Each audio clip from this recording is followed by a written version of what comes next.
ना अब इसके आगे का आप पढ़ेंगे। आवत ना हो आगे रू कलम पीछे जाती।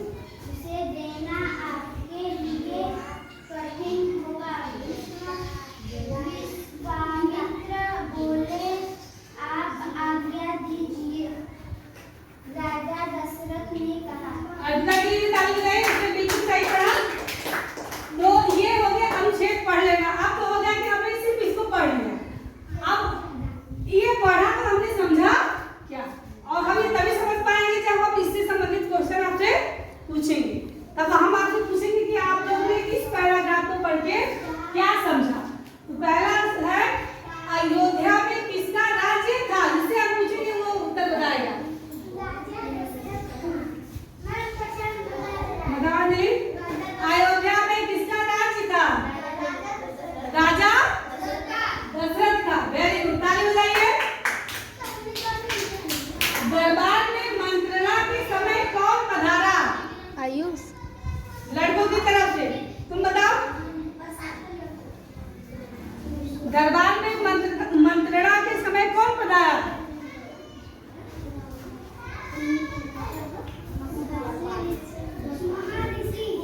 कौन महर्षि थे, इनका नाम बताओ।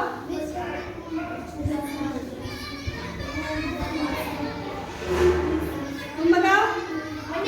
बताओ। द्वारपाल को बुलाने आया, कौन आया था? हाँ।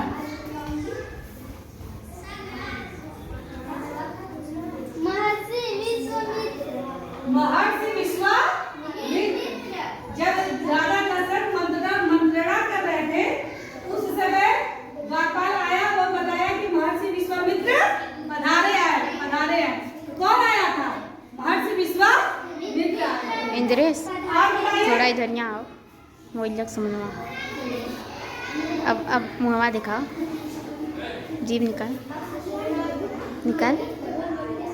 और अपना आसन छोड़ के खड़ा हो गया लड़कियों में। जीभ निकाल, जीभ नहीं, कौन अपना आसन छोड़ के खड़ा हो गया? जब महर्षि विश्वामित्र पधारे तो कौन अपना आसन छोड़ के खड़ा हो गया?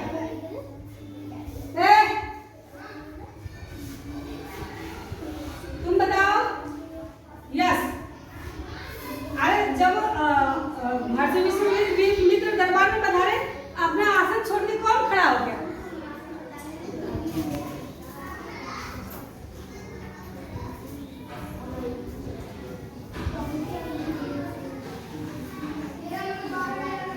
हाँ, पढ़ लो एक बार उसको। आसन छोड़ के कौन हो गया? राजा दशरथ। वेरी गुड, ताली बजाइए।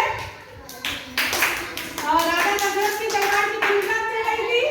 द्वारपाल ने बताया कि महर्षि विश्वामित्र आए हैं, तो राजा दशरथ ने अपना आसन छोड़ के खड़ा हो गए और उनके स्वागत के लिए चले गए। तब ऐसे होता है अनुच्छेद पढ़ना और समझना, कि हम जो चीजों को पढ़ रहे हैं उसको हम समझ पा रहे हैं नहीं, उससे संबंधित हम उत्तर दे पा रहे हैं कि नहीं। अब हमको लगता है कि सभी को ये समझ में आया होगा ना? अब इन प्रश्नों का उत्तर दे लेंगे आप लोग। चलिए अब इन प्रश्नों का उत्तर अपनी कॉपी में दीजिए।